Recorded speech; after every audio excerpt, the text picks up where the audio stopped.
Today, I'm going to talk a little bit about our celestial and our angelic and our energetic helpers and healers that follow us along the way. I've been getting lots of questions about this, and both from therapy clients and soul healing clients, and sometimes friends even, about who are they? What are they? What do we do with them? How do we get in touch with them? And so I want to talk a little bit about this because to me, it's different for everyone how you get in touch with them.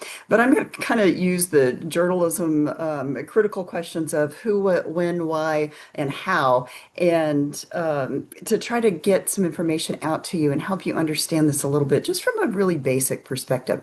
Now, let me say there are lots of books out there on how to get in touch with your guides, what they are, but again, people have been asking me a little bit more, and so I wanted to make sure that I provided some information about this because when I talk about the soul, you really can't separate your soul from your guides because everything is energy. So your soul is energetically connecting with the energetic nature of the different kinds of guides, and that is what brings you together. So it's like an energetic transmission.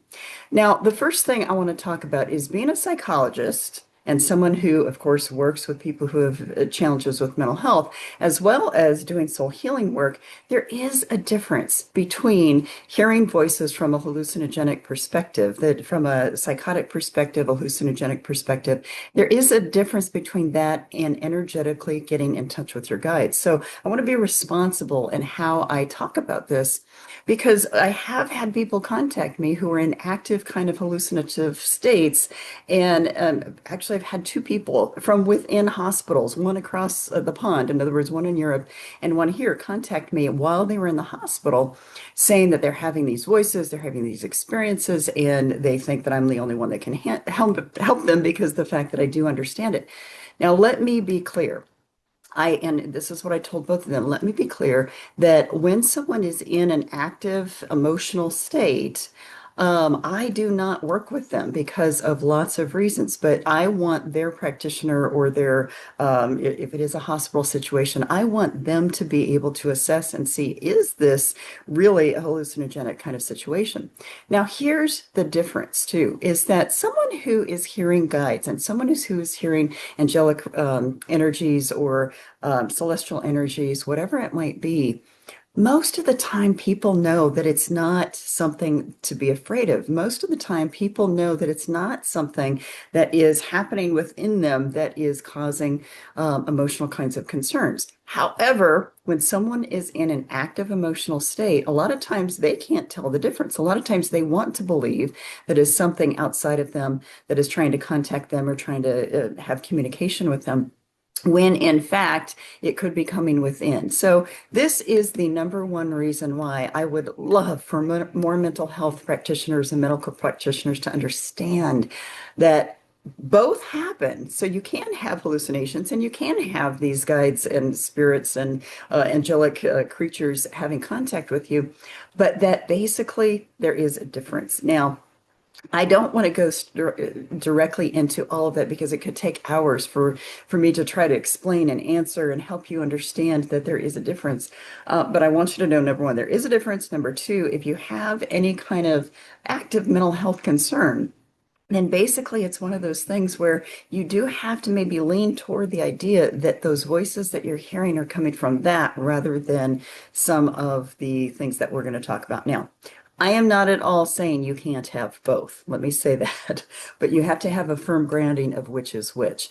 And, I will admit that years ago, I was very upset about all of the circumstances that were going on in my life at the time.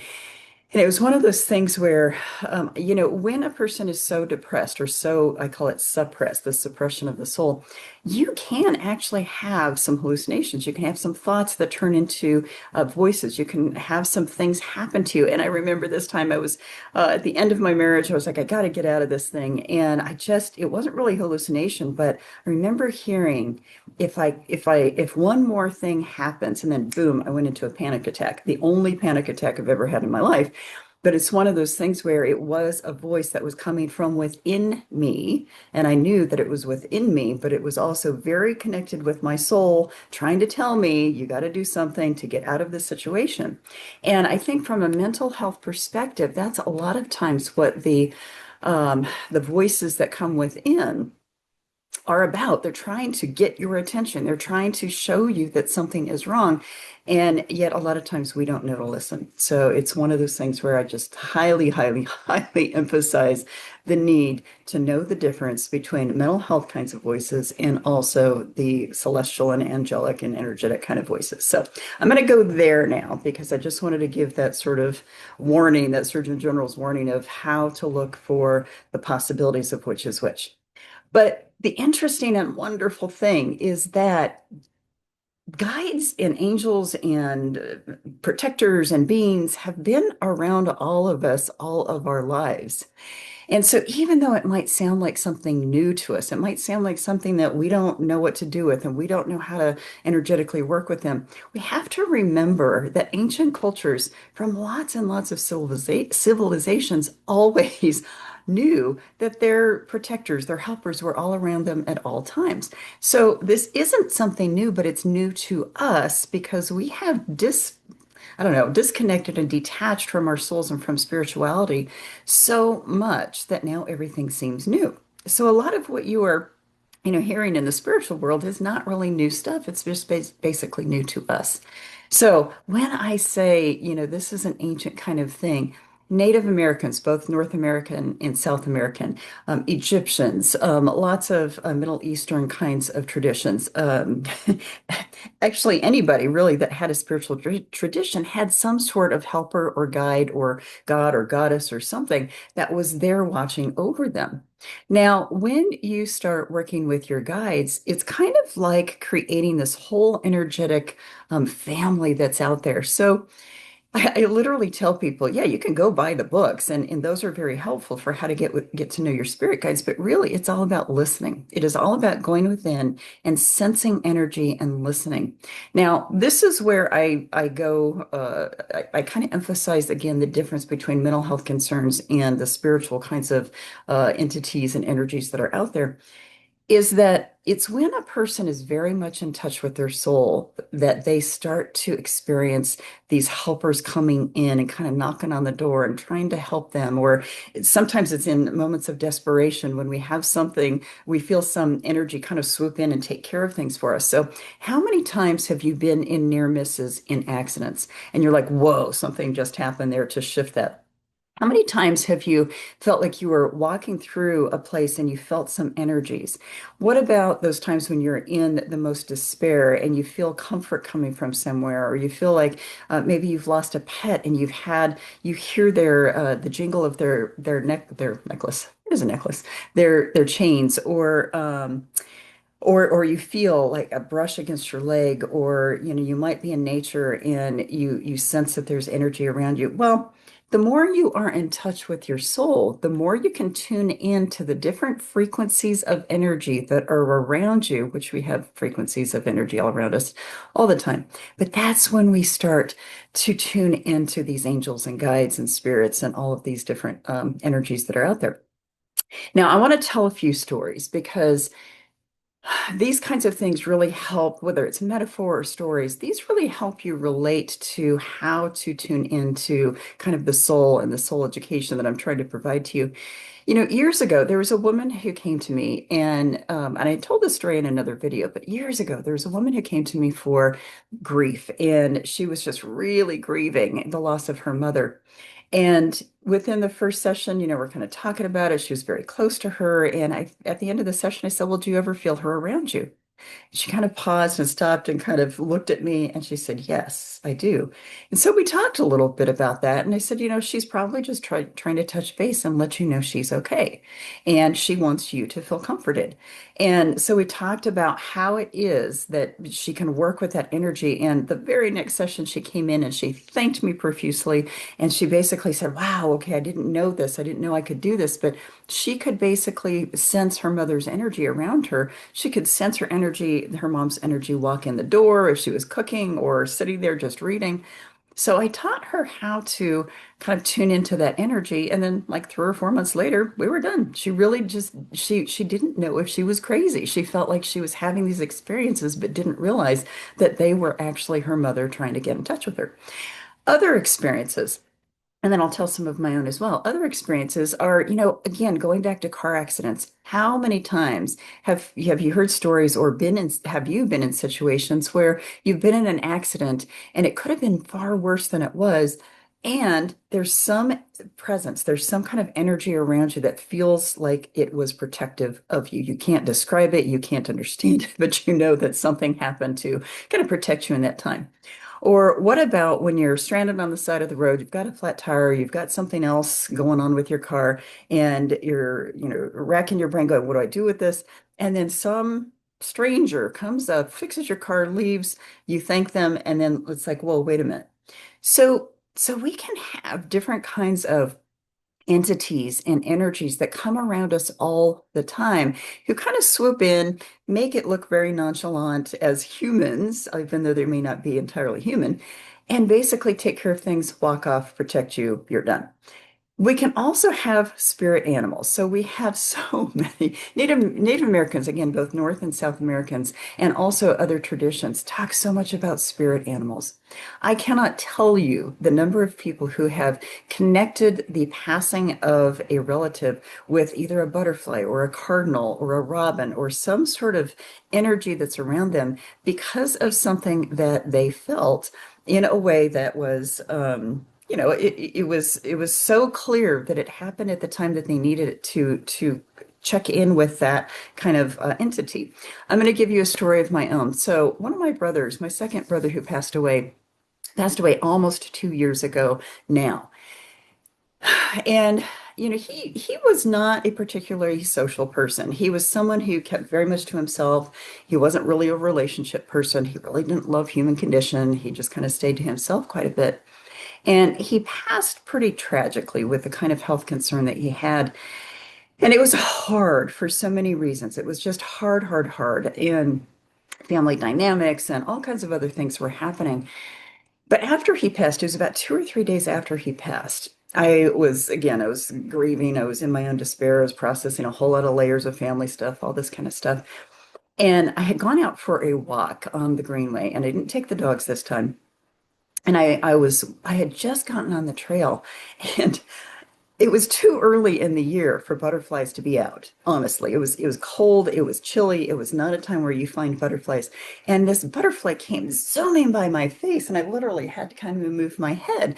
It was exactly at the time that I was I was thinking about my brother and kind of thinking about the grief and thinking through everything. And so I'm like, whoa, what is this butterfly doing here? And it was interesting because I walked probably, I don't know, 45 minutes that day. And when I turned around and was on my way back after doing a lot of processing, I was coming to this point where I was having a little bit more peace with the situation. And here comes this dang butterfly again and literally right at my face and then turns and I'm backing up. I'm like, oh, that is my brother's energy coming. That was his energy because he was trying to come in exactly at the time when I was connecting in with a thought about him that I knew would make sense to me. But it took me two tries for that butterfly for him to get my attention. And the fact that that butterfly, again, was out in March here in North Carolina when that generally does not happen because it's not warm enough. It's like, okay, there's the butterfly. And then what was really interesting is that I probably had another 10 minutes to walk back. I was already kind of laughing, going, okay, I get your attention. Thank you. And I had about that 10 minutes back, and that butterfly just kept doing this all the way back on the rest of the trail. So once I acknowledged, okay, that's him, that's the energy of him, that's the symbol of him, I followed him, but he kind of fluttered right in front of me until I get off the trail, was on the way to the parking lot, and then he left. So for me, it's like, okay, I started very early in life understanding that animals have messages. Animals have, again, little spirit animals, little messages, little indications that the universe is trying to get our attention, or there's something that we need to know, or something that we need to pay attention to. So we can have those kinds of contacts through animals. And yet, the animal is not necessarily the soul that is trying to get our attention. It's someone else's soul that's trying to show or make a point of us every time we see a butterfly, every time we see a cardinal or a robin, whatever the symbol might be, that is what the cue is, that that person or that soul is around us. So we have those kinds of experiences as well. We can have lots of different levels of helpers as well. So we can have those protectors. And in general, deceased loved ones really aren't what we would call guides, but they are present and they are kind of protectors and guardians, and they just watch over us at times. But as we go up this hierarchy, and there is kind of a hierarchy of how we can work with these different spirit beings, we can learn that they all have a different role. We can learn that they have different meanings for us, and some of them have humor, and some of them are very straight-laced, and they don't want to mess, with any humor. And I'm going to walk through this a little bit because you can have, again, these kind of spirits that are just protectors and guardians and kind of angelic that, there's just a comforting energy about it. When we are really talking about the angelic realm, the angelic realm is there to protect us, not so much to guide us, but to protect us. So those are the ones that do swoop in and kind of save the day, or push us out of the way of a moving truck, or make us kind of slam on our brakes ahead of something coming through. So we can have those messages from the angelic realm. You can even have kind of a being, like I said, that you see, or something that happens that shows up and you're like, wow, who was that person? Then you turn around and they're gone. You can have those beings show up as well. And those are usually, again, from the angelic realm. When we get more into guides and ascended masters and all of those, we kind of go up the rung. We go up the ladder of these different hierarchies of beings. And so you can have the protectors, you can have the animal spirits, you can have all of those. But then when you start to actually look into guides, in other words, when you get in touch with the fact that your soul is receptive to experiencing the energies and hearing the energies and hearing the guidance of others, that's when you start to go into those higher realms of working with, again, spirit guides, ascended masters, celestial beings, celestial entities, spirit, God, and then even what I call source.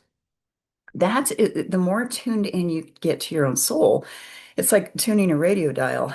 But the more tuned in you get, the more receptive you are to seeing, hearing, experiencing, sensing all of those energies around you. So let me talk a little bit about this. I'm going to try to keep this in order for you. So we've kind of, I've got my little note here. We've kind of talked a little bit about the what and the who, and I'm going to talk about the who just a little bit longer. So thinking about um, guides. So spirit guides can come in all kinds of nationalities, all kinds of forms, all kinds of whether gender. So whether it's male or female or kind of neutral gendered kinds of energies. What happens is that these guides are actually there to guide us. That's exactly what they're about. They are here to guide us. They're here to basically give us information and help us problem solve and help us make it through this lovely human condition. But we have to know how to work with them. And so, like I said, it's like getting to know another person. It's like getting to know a family member, a friend, a member of our friend group.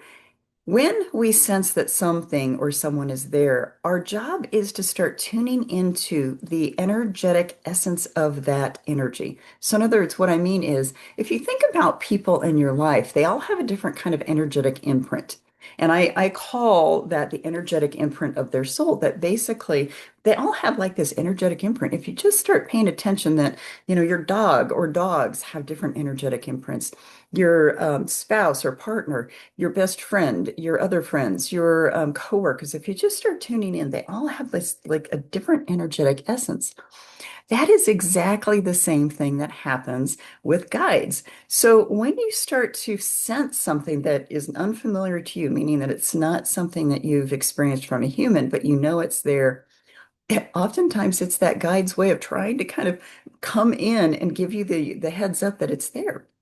And it can come in visual form, it can come in auditory form, it can come in that sort of sensational form, it can come in lots of different ways.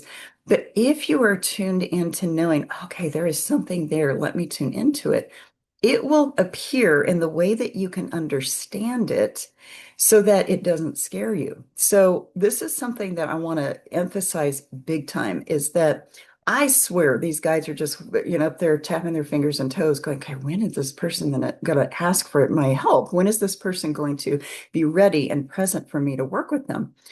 Because the second you start sensing something and realize you want to get in touch with that guide or that angel or that whatever level it is, they will come in a little bit more. They'll come a little bit more. You have to like invite them in. It's like a new friend. You got to invite them for coffee if you're going to get to know them. It's kind of the same thing with guides where you have to kind of invite them in.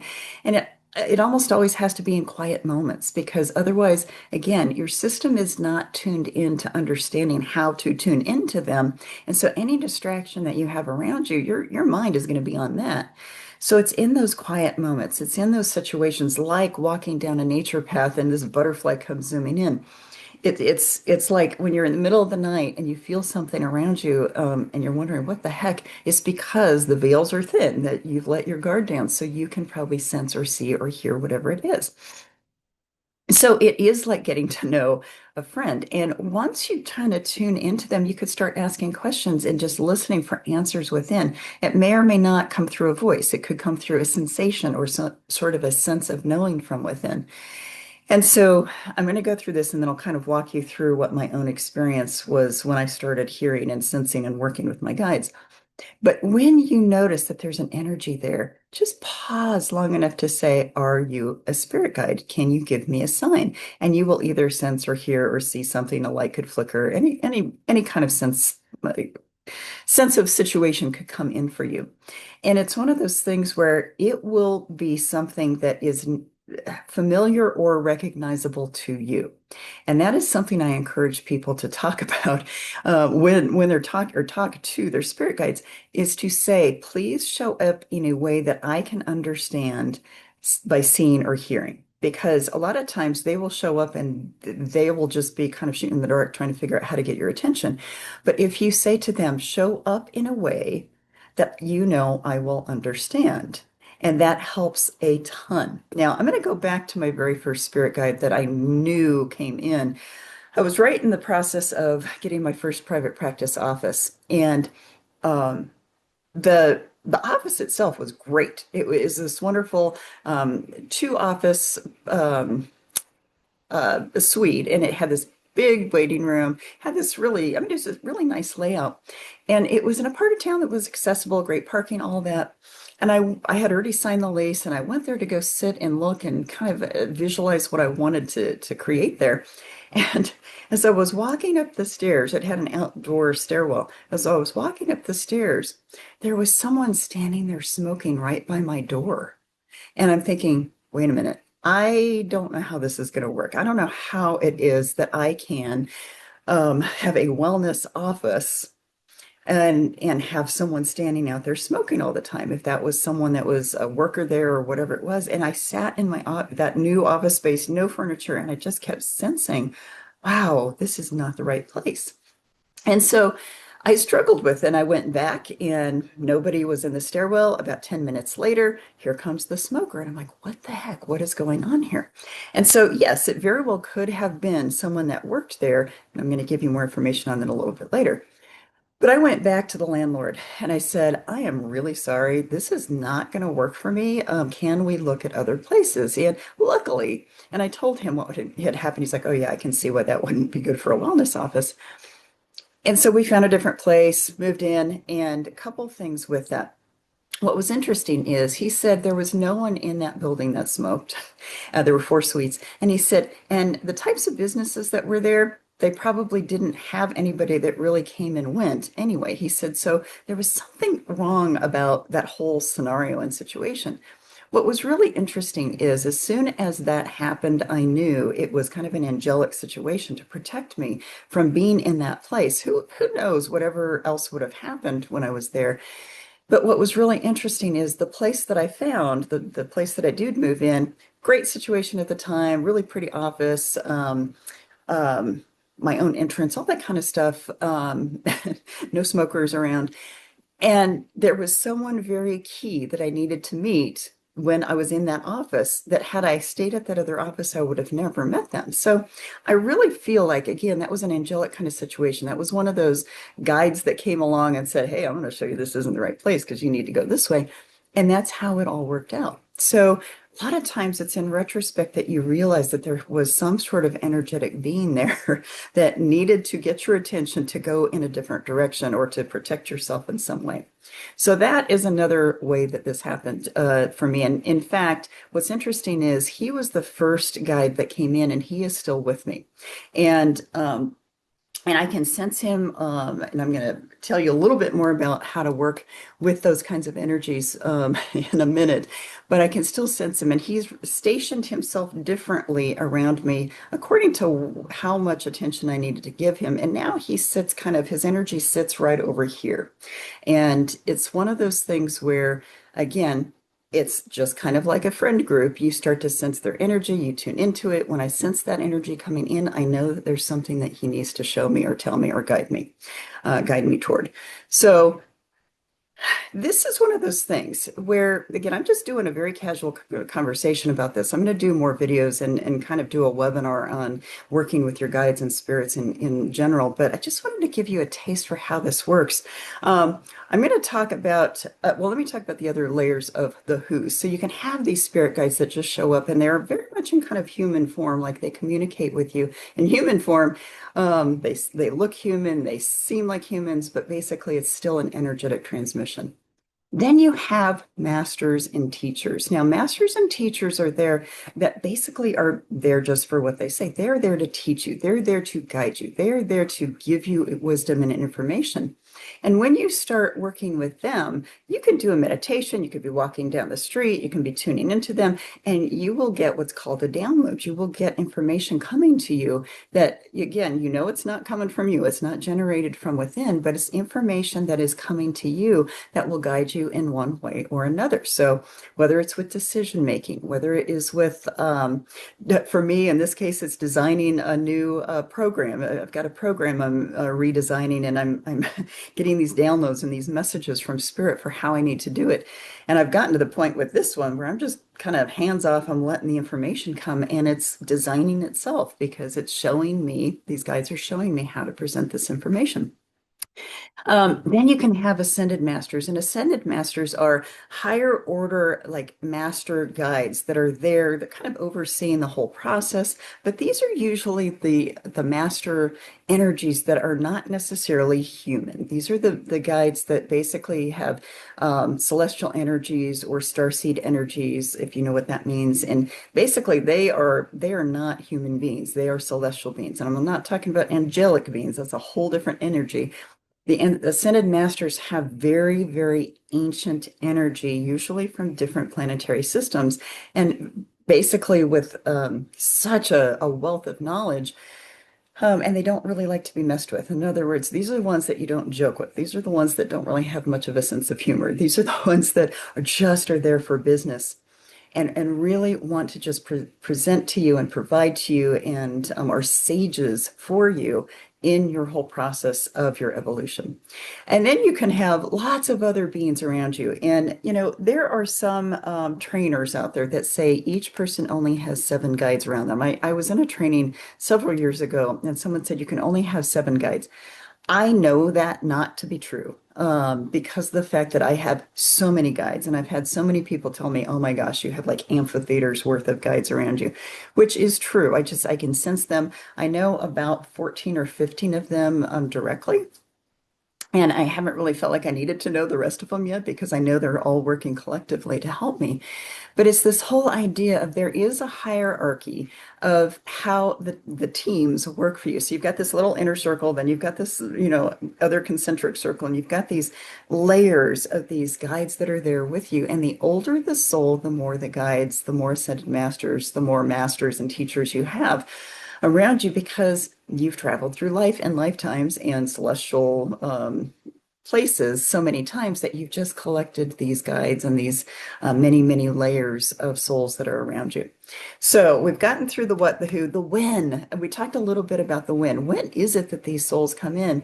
It's usually in times of desperation. It's usually in times of awakening. It's usually in times of need in some ways.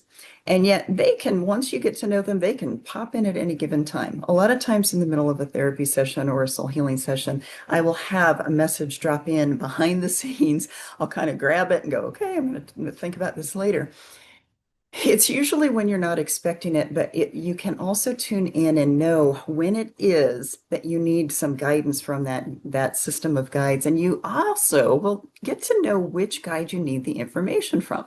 Like I said, it's like with a friend group, you usually know who to go to for this or that or the other. And it's the very same thing that happens with your group of guides, is that you start knowing what their energies are there for. You know what their roles are. You know what it is that they can offer to you, what they are willing to give to you, what they can give to you. And so you know who to go to. And so, in other words, you're never alone. I never feel like I'm alone. I've got these guides around me. I've got wonderful friends, colleagues, but it's one of those things where once you get in touch with those guides, you know kind of when and where and how to go to them. The why. Again, why do we have spirit guides? Because life is too hard to do alone. Life is way too hard. And this human condition is not an easy thing. We all know that. And it's one of those things where if you can get to the point where you understand that we do have helpers around us and that you can open your soul's energy into working with them, your life will go so much smoother. Your life will feel so much more enriched, and your life is going to feel much, much better in a way that you never imagined, but it's also going to help you get to that place where you realize, wow, I really am working with the universe here. I am working with this collective of souls that comes to you for your own service and for your own good and higher being. Now, um, I'm looking at my list of the what, the who, the when, the why, the how. Talked a little bit about how with how to work with things, but I want to talk a little bit more about how you know that the universe has your back. Because once you start opening up to this energy, and once you start to realize, wow, there are these different layers and aspects of guides and masters and teachers and ascended masters, and angels and whomever else, once you know that they're there, it is then your job to start tuning into your soul even more. This is what they call ascension. Now, I don't really love the word ascension. I like the word evolution because to me, ascension feels like you're getting higher than someone else, and you are. There's just a sense of the word that I don't really love. But what I do love is that word evolution, because the more you open up, the more you evolve within your own soul, the more you are able to contact and have contact and get guidance from every soul that's around you, every energetic being that's around you.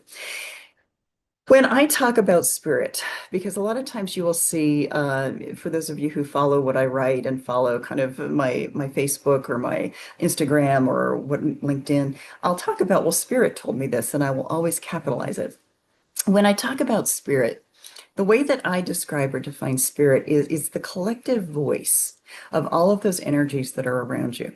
So to me, spirit is not just my spirit, it's my spirit in contact with all of the collective energies that are out there that are there to help me.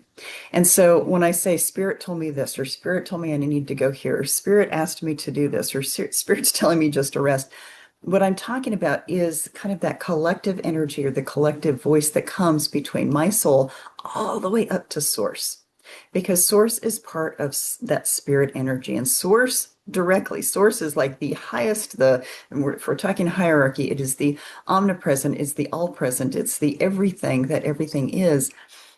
Once you get in touch with your own soul, you are going to be in touch with source eventually. And you will know when it is source that's talking, when it's spirit, meaning the collective energies, when it's a particular guide or ascended master or teacher that's talking, or when it could just be one of your relatives that has passed and you're kind of digging into the energies of that as well. But it's when I talk about spirit, it's the collective energy of all of those, because you have to remember that these are teams of I'm not going to say individuals, teams of energies that are there to help and guide you. And so spirit, once you are connected, they all are showing how connected they are. And then it's like you get this, like, I talk about, old hotel rooms used to have keys. Now they have those swiper cards where you get right in. It's that whole idea of once you get in tune with spirit, and get in touch with your spirit guides, whatever layer or realm that they are in, then basically it's like getting the swipe card in. It's like you tune into it, you get the information, you go. And there's so many different layers of this that I could talk about. And I'm going to be doing eventually, I'm going to be doing a webinar on how to get to know your guides, how to get to know your ascended masters, and also how to use that for therapeutic reasons. Because as a psychologist, sometimes I do teach people how to get in touch with those realms because of the fact that they can be so helpful and so soothing and comforting as well. So I will be doing that a little bit later. But this video was really kind of, again, as you can tell, just a casual, chit-chatty kind of conversation about guides and how it is that you can kind of put your toes in the water and start to understand it a little bit differently and understand that we are always in the midst of our helpers. We are always in the midst of our teachers and our guides, and any aspect of spirit that we may have is all basically related to how in tune we can be to really open ourselves up to that and be receptive. So again, this is probably, I know it probably sounded like I was going all over the place, but I'll tell you, wow, there's so much you can do to incorporate these helpers and guides and masters. And and I'll tell you, it is so comforting in the midst of chaos, and we have a lot of chaos in our world right now.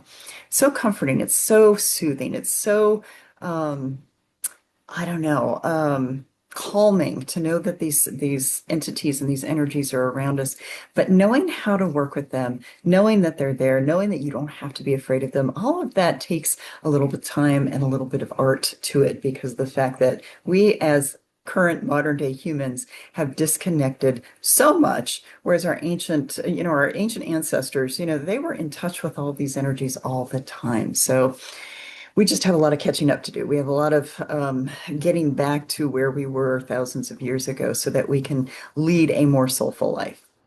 So this is why I like to educate about these things. I talk about bringing ancient wisdom to the modern soul. How is it that we can weave this information back into us? How can we weave this in? It's not even new. Like I said, this is new to us, sort of, but it's really a matter of how can we reclaim all of these energies? How can we reclaim this information and move forward? I would love to hear your questions. Like I said, I'll be eventually having a webinar on this. I just wanted to kind of wet your whistle a little bit for understanding this because I seem to be getting more questions about this, and I wanted to make sure that I offered you as much information as I could right now.